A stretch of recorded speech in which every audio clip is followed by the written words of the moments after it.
Hey Pop's got an update for you here on the boat project I'm working on today.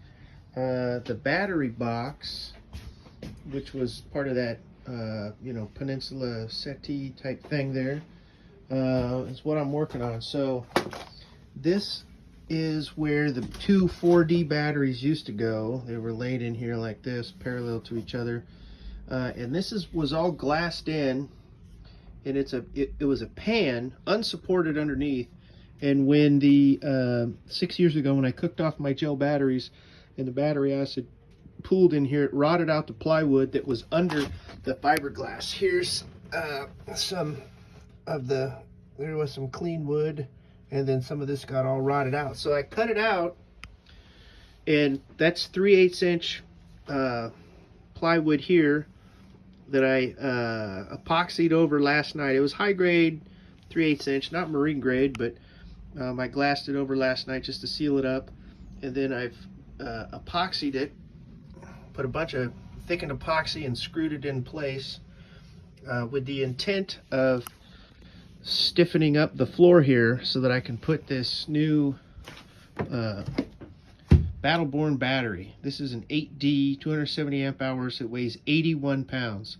The two batteries that used to be in here weighed 137 pounds each. So what is that, 274 pounds of lead acid batteries, and this thing weighs 81. So I took almost 200 pounds off the boat. And this one is 270 amp hours.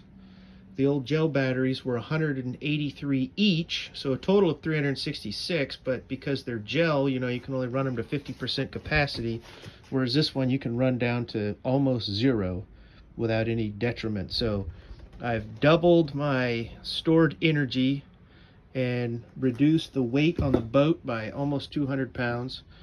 You'll notice this notch, the way this is cut out is because I had intended on installing this opening hatch in here like so that I could get into this part of the bilge, which I did not previously have access to.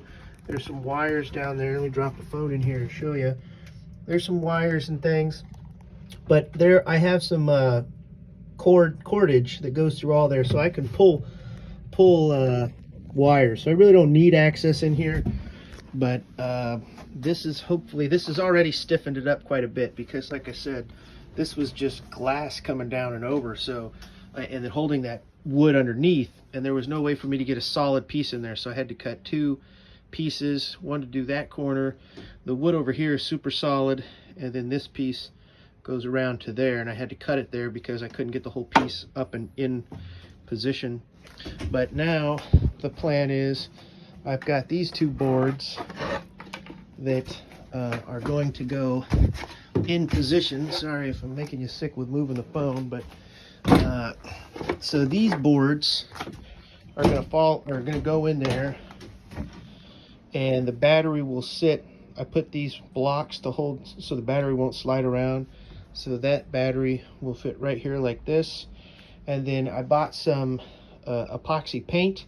I'm going to take this plywood, this is 1/2 inch, I'm going to take this home and seal it up with 2 coats of epoxy primer, bilge paint, and then I will, in a day or two when this is all dried and I get back here, I'll sand all this down, sand some of these old holes, fill that in with a little thickened epoxy, and then bilge paint the whole thing so it'll look all really nice and new.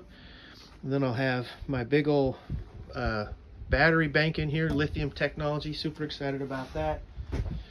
And then I have one of these things, an isolated DC to DC converter.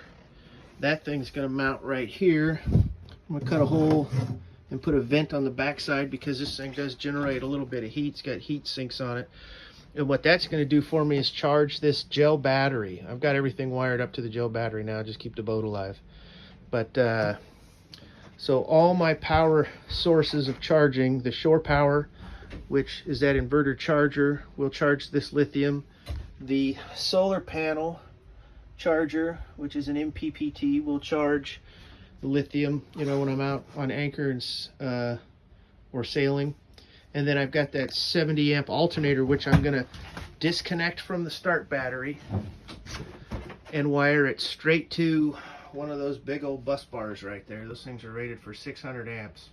So one lug will have the battery connected to it, and then the other three will be one alternator, one solar, and one shore power charger. And then everything will run through the battery switch, or after that I should say, and then go to the 12-volt distro and all my stuff. So very excited, just wanted to share that with you. I'm just sitting here watching this epoxy dry.